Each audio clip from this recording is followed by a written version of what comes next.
안녕하십니까. 사주상담가 이기호입니다. 오늘은 2017년 3월 21일 화요일입니다. 이기호의 실전 사주 분석 시작하도록 하겠습니다. 오늘도 날씨가 아주 좋습니다. 앞으로도 계속 이 봄 날씨가 지속될 것으로 보이는데요. 이제 벚꽃도 피고 놀러가기 참 좋은 시절인 것 같습니다. 좋아하는 사람들과 함께 여행도 가시고 즐거운 시간 보내시길 바랍니다. 오늘 이기호의 실전 사주 분석 주인공은 45세 된 남성입니다. 신청하신 분이 여자분인데요. 이 남자분은 자기 친구가 사귀던 남자라고 합니다. 지금은 헤어졌다고 하는데요. 이 친구분이 이 남자분한테 마음이 좀 남아있다 그래요. 그런데 이 남자분이 이혼을 한번 했고요. 지금 45살이니까 이혼을 한번 했겠죠. 그리고 직장운은 별로 좋은 것 같지가 않습니다. 하루씩 일하는 일당제로 일을 하고 있고, 어머니가 친엄마가 아니라 부모님은 다 살아계신데 어머니는 새엄마인 것 같다, 이렇게 말씀을 하셨습니다. 그리고 이 남자분은 지금 여자분하고 결혼을 했으면 하는데 이게 잘 안되는 것 같다고 이렇게 말씀을 하셨습니다. 그리고 신청하신 분의 친구분은 이 남자분하고 마음은 좀 남아있는데 오랫동안 좀 사귀다가 헤어지셨나봐요. 그런데 다시 시작할 생각은 없다고 이렇게 말씀을 하셨습니다. 그러면 이 남자분이 어떤 사주를 갖고 있는 분인지 한번 살펴보도록 하겠습니다. 지금 신청하신 분의 내용을 보면 일단은 이분이 한번 이혼을 했다는 거, 그리고 지금 나이가 40대 중반인데 일당제로 이렇게 일을 한다는 것을 보면 직장운은 별로 안 좋다는 거죠. 그리고 어머니가 새엄마라는 거, 지금 이 세 가지 정보를 우리가 이제 알고 있는 거죠. 그러면 사주를 통해서 이분이 어떤 분인지 한번 분석해 보도록 하겠습니다. 지금 개축년, 개월, 경술일, 경진시 이렇게 구성이 되어 있습니다. 그러면 오행의 구성을 먼저 보는 거예요. 그런데 이분은 목화의 기운이 없고 토기운이 3개, 금기운이 2, 수기운이 3개 이렇게 되어 있잖아요. 그러면 2개의 오행이 없어요. 지금 목기운, 화기운이 없고 토금수만 있는 거 아니에요. 이렇게 한쪽으로만 치우쳐져 있는 사주, 이런 것은 약점이 많은 사주라고 볼 수 있습니다. 왜냐하면 이 목화토금수는 각자가 상징하는 게 다 있는데 전부 다 중요하거든요. 이 목화토금수 각자 상징하는 게 배우자운을 나타내기도 하고, 재물운을 나타내기도 하고, 건강운을 나타내기도 하고, 직장운을 나타내기도 하는데, 이게 어떤 건 없고 어떤 것은 많다는 얘기는요, 전부 다 중요하거든요, 이 오행이. 그런데 이 없음으로 해가지고 이 사람은 큰 약점을 갖게 되는 것이고, 또 한 가지 오행이 또 많다는 것도 좋은 게 아니에요. 긍정적인 것보다는 부정적인 영향을 많이 미칩니다. 그러니까 이 사주 전체의 구성이 순탄하게 흘러가는 그런 사주는 아니라고 봐야죠. 목화토금수가 있을 때 목화가 발산의 성질이고 금수가 수용의 성질이라고 말씀을 드렸습니다. 그러면 이분은 발산의 성질이 없어요. 이 목화토금수도요, 음과 양으로 나눌 수가 있는데, 목화를, 이 발산의 성질을 양의 성질이라고 할 수 있고, 수용의 성질이라고 할 수 있는 금수를 음의 성질이라고 할 수 있습니다. 그런데 이분은 양의 성질인 목화는 없고 음의 성질인 금수만 있어요. 토기운하고. 그러면 우리가 이 음양의 성향만 딱 보더라도, 오행의 구성만 딱 보더라도 이분이 음적인 성향이 강하구나. 그러니까 사람이 좀 적극적이고 능동적이고, 그리고 표정부터 밝고,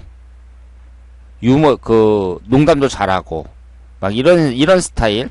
그러니까 이런 스타일을 사람들이 좋아하는 거잖아요. 근데 그런 사람들이 좋아하는 그런 스타일은 아니라는 걸 알 수 있죠. 사람이, 물론 장점도 있죠. 사람이 좀 차분하고, 그리고 좀 생각도 깊고, 이런 것은 있지만, 어쨌든 사람들과의 인간관계에 있어서 음적인 성향이 강하다는 거, 음적인 성향으로만 되어 있다는 것은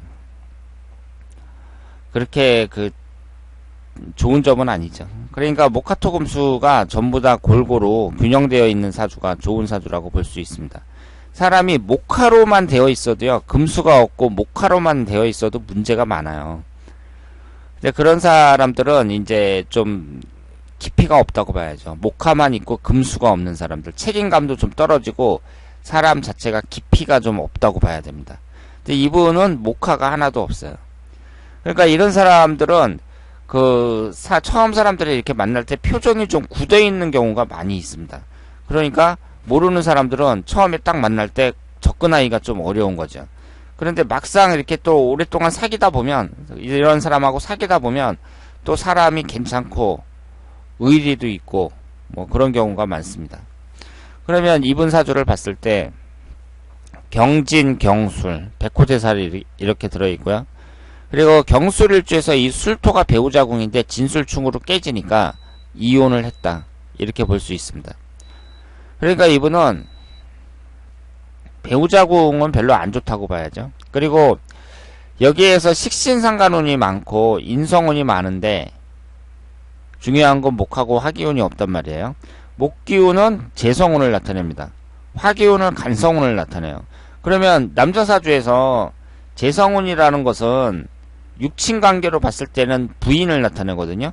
여자를 나타낸단 말이에요. 그리고 관성운이라는 것은 자식을 나타내요. 그런데 자식을 나타내고 부인을 나타내는 이 두 가지 오행이 없습니다. 그러면 남자 입장에서는 가족 구성원이 부인과 자식이잖아요. 부인과 자식이 없으니까 당연히 가정적인 문제에 있어서는 좀 애로점이 있는 사주라고 볼 수 있죠. 그러니까 지금 40대 중반에 이혼을 해서 혼자 살고 있다, 이렇게 말씀을 드릴 수 있습니다. 그리고 이 오행의 상생상극 관계를 잘 보셔야 돼요. 지금 월지 포함해서 식신상가운이 3개나 되잖아요. 그리고 인성운이 또 3개가 있고 비겁이 2개가 있는데 여기에서 가장 강한 것은 식신상간운이거든요. 그러면 이 식신상간운이 어떤 영향을 미치느냐, 오행의 상생상극 관계에서 수국화로 관성운을 극합니다. 이 식상운이라는 것은 관성운을 극해요. 그러면 여기에서 관성운이 없는데, 관성운이 없으니까 어차피 여기 지장간에 정화 하나만 있을 뿐이거든요. 관성운의 세력이 상당히 약한데 수계운이 이렇게 많아버리니까 이 관성운이 힘을 못 쓰는 거죠. 원래 세력이 많은데 수계운이 수국화로 이렇게 많은 수계운이 한꺼번에 극해버리니까 관성운이라는 게 힘을 못 쓰는 거예요. 그러면 관성운이라는 것은 자식운을 나타내고, 그리고 사회적인 관점에서는 직장을 나타냅니다. 그러면 직장운도 없다고 봐야 돼요. 남자가 관운이 약하다는 것은. 그러니까 지금 어떤 뚜렷한 직장 없이 일당제로 일하고 있다, 이렇게 볼 수 있죠. 그래서 이혼을 해갖고 지금 자식운도 없고, 그리고 직장도 일당제로 일하고 직장운도 없다, 이렇게 볼 수 있습니다. 그러니까 이런 사주는 대단히 불리한 사주라고 볼 수 있죠.